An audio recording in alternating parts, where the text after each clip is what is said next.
street food. What's up, street foodies? This episode is all about you.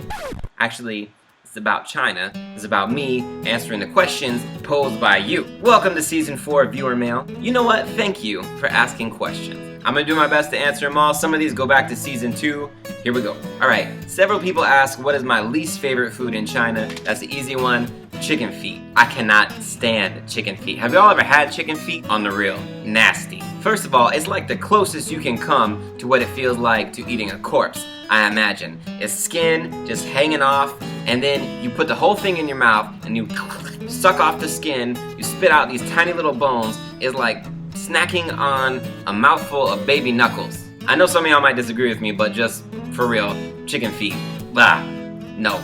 93 Tom Ash asks, what food have I found in China that has a potential of being popular in the West? A lot of foods fit this bill. Chinese birthday cake is awesome, Chinese fresh noodles are awesome, and I don't think they're very well represented in the States. But the one I'm gonna go with is jianbing. I've showed this fried bread on street food a couple of times. I have never had a Western visitor turn it down. Most people really like it. Right, this one comes from Alethea. Sticky rice. Dear street food, I'm going to write you a note. I would like to know if you would want some food. I'm going to find some food for you. Toilet paper.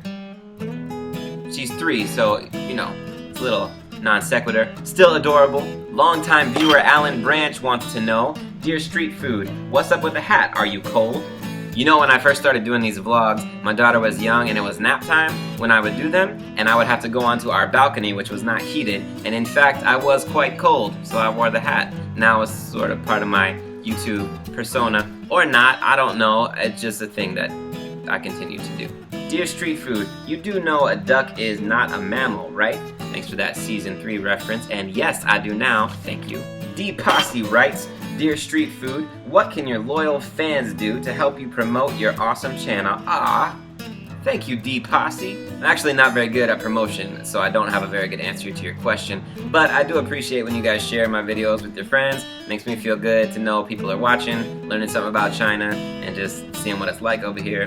But honestly, I make these for fun, so you don't have to share it. You can just watch it, enjoy it. My good friend Chuck Ellis wants to know, what types of food are completely unavailable? What do I use as a substitute? And have I ever had a substitute be actually better than the food I was trying to replace? Thank you for asking the question with the most parts, Chuck. There's actually a lot I can't get here, especially related to dairy and cheese, but the food that I thought of when I read this question is nangua.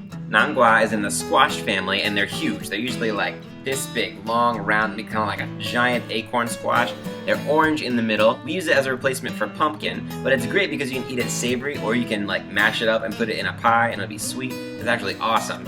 I really enjoy nangua. Plus, I don't know if I mentioned it's huge. There's a question from Parth. What's the food I got the sickest on? The sickest I've ever been is in Hong Kong. I don't know exactly what caused it, but I might as well blame it on the chicken feet, because they were nasty. Revolution NGN asks, where would I want to see a street food spin-off? If there was going to be a street food show, but in another country, where would I like to see? That's a great question. There's probably a lot of places I'd like to see, but you know what I would really like is like North Africa, like street food Morocco. I could learn about North African culture. Plus I could see like Mediterranean kebab styles, I assume. I mean, I don't know, I've never been to Morocco. In fact, really, I'd like to see street food anywhere. Hey, what if you guys made fan videos of the street food in your town and then I could post them? Oh, that would be awesome. It's like synergistic, you know? That's a word. Jason and Alex Grennan want to know if I've had the experience where they try to make an American food, but they don't really nail it. Yes. You know what I really don't like is when they make bacon. I, as an American, prefer my bacon pretty crispy, at least well done.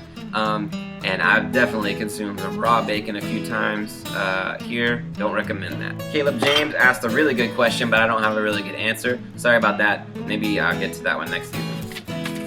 Final question comes from my good friend, the Surfing Violinist. He lives in India. He's an awesome YouTuber. He makes some really creative stuff, really funny stuff, and stuff about Indian culture, so you should check it out if you haven't already. He asks if there is a Chinese drink to which I am partial, something I might miss if I were to leave China. Now, I've talked about milk tea already. I love milk tea. But the drink I want to introduce you guys to finish off this episode is called Jianyang.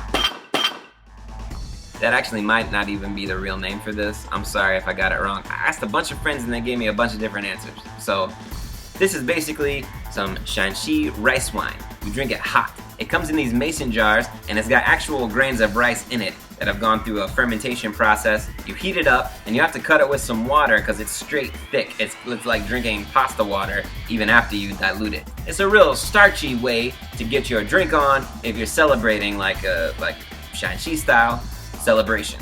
You guys might need some rice wine of your own after this episode. I know it was long, but thank you for asking the questions, and cheers to you for sticking around to hear the answers.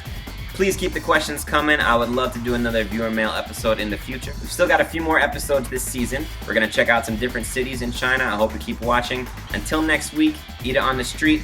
Watch out for the parasites. Ganbei! That's like what you say when you can throw it back. Ganbei! Street food.